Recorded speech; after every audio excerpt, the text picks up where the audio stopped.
So, ang sabi dito po sa report ng Politico News, yung mga may pakana sa rioting mga kababayan, panununog ng isang container van, may motorcycle ng isang polis, sinunog, may vehicle pa yata. Yung nangyari pong rioting nung rally, September 21 rally, mga DDS po. Pakana ng DDS, Duterte allies, Vic Rodriguez, Topacio, Bernie Ang, ex-Marcos man, Henry Angping. 3 stalwarts of the Duterte-led PDP Laban and former Manila lawmaker tagged in a sexual harassment na hip-hop gangster daw yung initial na investigasyon na impluensyahan ng isang rapper. Yung involved po sa rioting, si First Lady Lisa Marcos at saka si Martin Romualdez daw, nagbayad. Mayroong grupo na nakamaskara, sumisigaw ng kurap. Nagpapagang mga balita at pagtalakay sa mga isyu na lipungan. Bulsa! Opinyon, banat at paglalantad sa katotohanan. Bulsa! What you see is what you get. You decide. Hello po mga kababayan, si Dante Maravillas, Bicolano vlogger, broadcast journalist from Albay.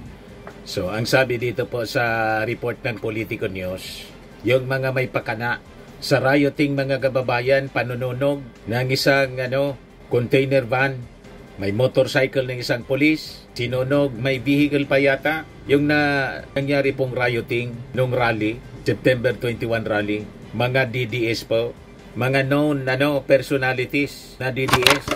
Pakana ng DDS, Duterte allies, Vic Rodriguez, Topacio, Bernie Ang, ex-Marcos man, Henry Angping, tag in Medjola mayhem. Iniimbestigahan na sila mga kababayan ngayon.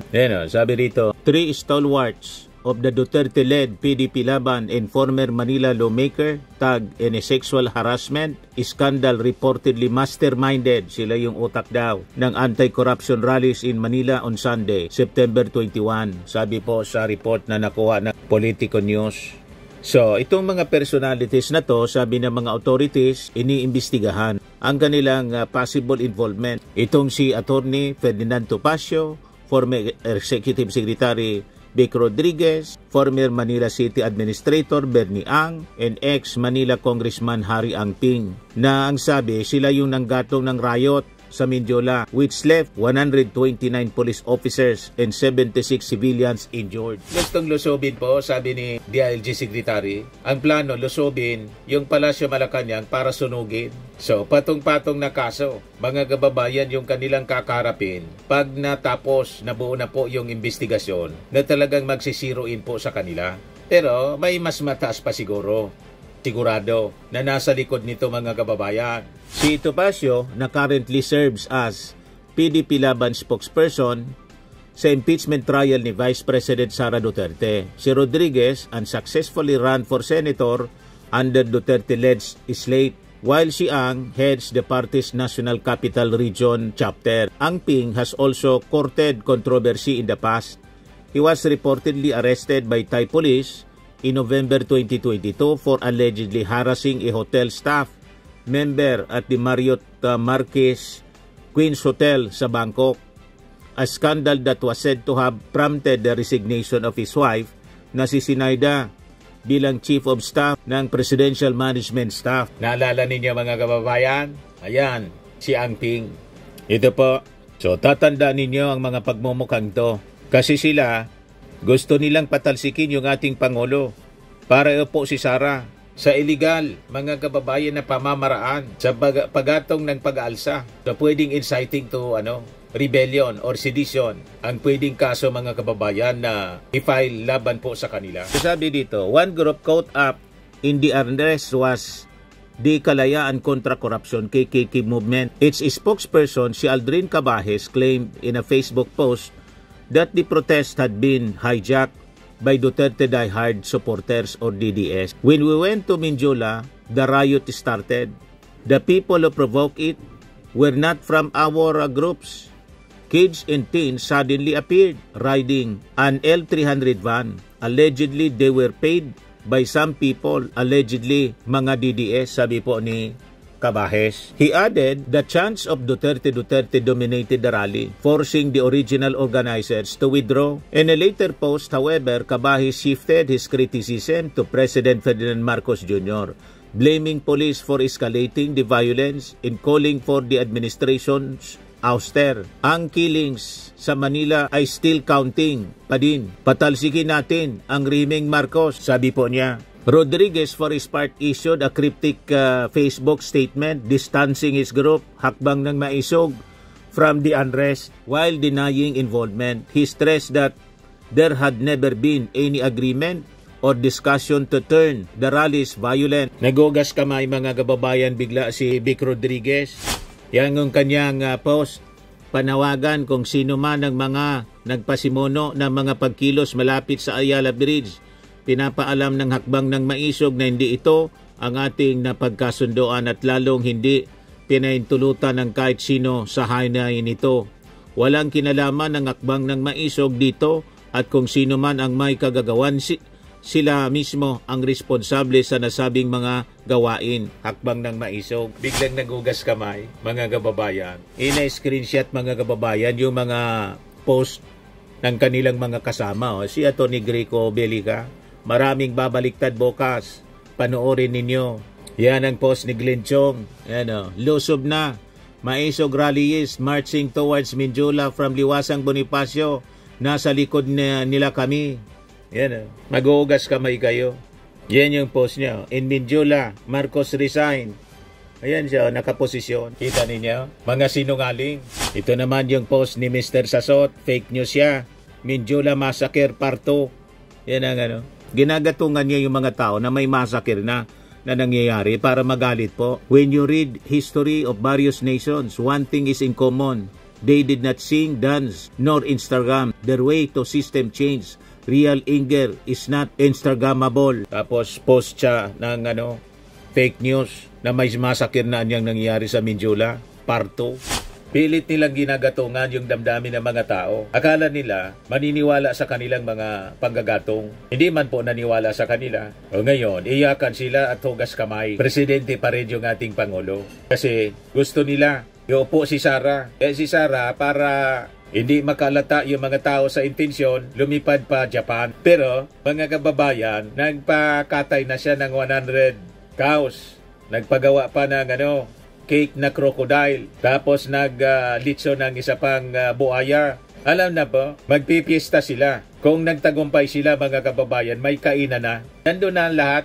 Si Bato, si Bungo, si Robin Padilla, nandun lahat sa Davao. Naghihintay ng kaganapan sa Maynila. Yung kanilang mga minions, nakaprintira dito sa Maynila. Pero sila nandun sa safe na lugar sa Davao. Abang yung queen nila, si Sara, nasa Japan para hindi makalata na siya mismo, mga kababayan, ang namumuno. Ang style nila, nag-offer sila ng cows para daw sa heaven. Ayun na yun ang nasa isip nila. Mag-pifist sila, mga kababayan, sakaling magtagumpay yung kanilang attempt na mapatalsik yung ating Pangulo. Yung ating Pangulo, mga kababayan, strong leader. Kasi alam ng ating mga mamamayang Pilipino na yung ating Pangulo, siya yung nangunguna sa pagpapaimbestiga sa korupsyon, pero binabaliktad nila, ipinapahid nila yung korupsyon sa ating Pangulo. Pilit nilang binabaliktad yung kwento. O ngayon, sabi ng ating mga authorities, sabi ng Manila Police District na hip-hop gangster daw yung initial na investigasyon na impluensyahan ng isang rapper. Yung involved po sa rioting. Pakinggan natin po. Sino itong mga nasa likod ditong nagulo?